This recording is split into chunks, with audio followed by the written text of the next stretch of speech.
Hey there, I'm Steve, and welcome to Jamsin Entertainment. Welcome to the conversation. Just before we get started, there are many ways you can help. You can like and subscribe so you never miss a conversation. But most importantly, please share this video. Get the word out there as a community. We can talk about all the things that we love. Today on Throwback Thursday, we're looking at Kingsman, the Golden Circle. I know I said I was going to have this come out after I did the Kingsman review, but just being honest, I was lazy over the weekend. I didn't edit it, and I didn't get it out. Sorry. For this one, the original cast from the first one comes back. Taron Egerton, Mark Strong, and Colin Firth, and they add new characters, the Statesman. We have Channing Tatum, Halle Berry, Jeff Bridges, Pedro Pascal, and Julianne Moore. Julianne Moore is the villain in this one, and she's almost as entertaining as Samuel L. Jackson was in the first one. Now, I made a mistake in one of my earlier reviews. I said that both Kingsmen had the same storyline. That's not entirely true. They have similar circumstances where the villains are going after the entire globe, but for completely different reasons. Julianne Moore plays Poppy,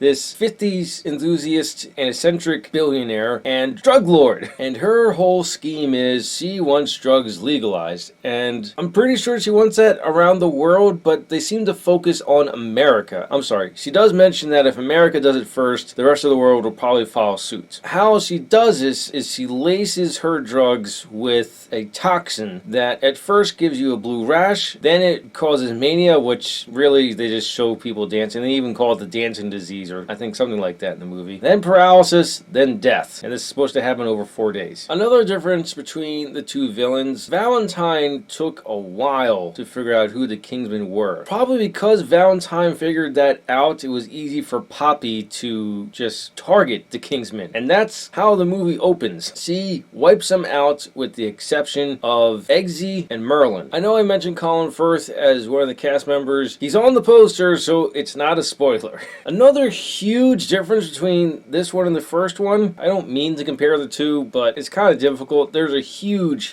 difference. Technology. You had some spy gadgets in the first one, and you had stuff that was, relatively within today's grasp. This one, I don't know, maybe because the Statesman, the Kingsman, and Poppy's Golden Circle all have immense wealth, and they can just funnel money into whatever technology they want, and so they have super technology that no one else has. It's the only thing I can think of, because it's just night and day with the technology. It's only like 3 years or so after this came out. Not a very big time span. And if that's supposed to be happening in that universe, technology is moving fast in the real world, but it's not moving this fast. I mean, she has robo-dogs that are far more advanced than any, robo-dogs that we have today that they use in testing for AI. She has a robot, again, far more advanced than any robot that we have right now. I mean, we're getting there. Probably another 5-10 years, you might get something close to what's in this movie. I mean, it's supposed to be a sci-fi, fantasy, spy film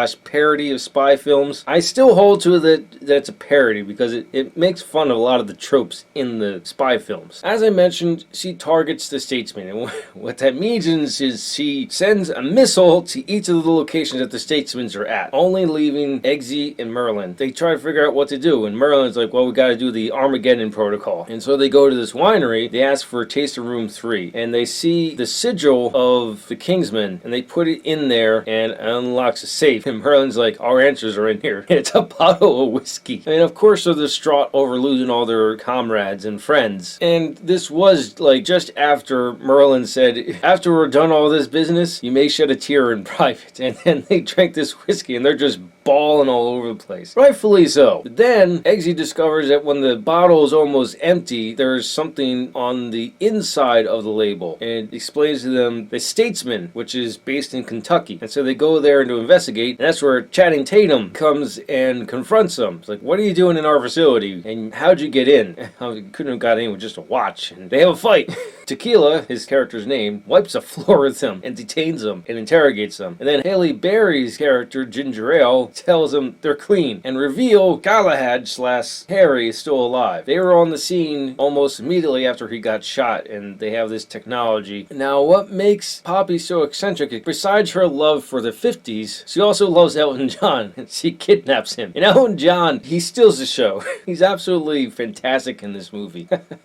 But on top of that, she has a meat grinder. Yep, it gets used on humans. She uses it as part of an initiation into her golden circle. Part of the initiation, well, it's getting a golden, like actual gold circle tattooed onto your body, but he puts his friend in the meat grinder and she makes him eat him. So she turns all of her henchmen into cannibals. It's insane. That's where I'm going to stop about talking about plot and the characters and stuff like that, because I don't want to give too much away. It's a fantastic sequel to the original. Everything that was in the original is brought back here and taken up to the next level. Part of the opening is Eggsy's in a car chase, and it's just fantastic to watch. And the action is just as good, if not even just a bit better in this one, because one of the characters, which is Pedro Pascal's character, Whiskey, he uses a whip, and seeing him fight with that, it's just absolutely awesome. And it can be turned into electricity, which will cut through things. I mean, this has an R rating just like the other one had an R rating. You can imagine what they can do with that. I don't know why they didn't decide to make a third movie of Kingsman, because it definitely could go in that direction. The way they end this one, I really would like to see a third movie as a sequel, not a prequel. And we got a prequel. You'll hear my thoughts on that later. In other movies that I'm going to be reviewing, I just saw the limited release Belle. It's an anime, which is more or less the Japanese version of Beauty and the Beast. Like I said in my Kingsman The Secret Service review, I got this in a Blu-ray combo pack. That's how I suggest you get it. And if you have seen Kingsman The Golden Circle, let me know your thoughts in the comments below. If you like what you saw, like it. If you think other people like it, share it. If you really liked it, hit the subscribe button. Thank you for watching, and live your imagination.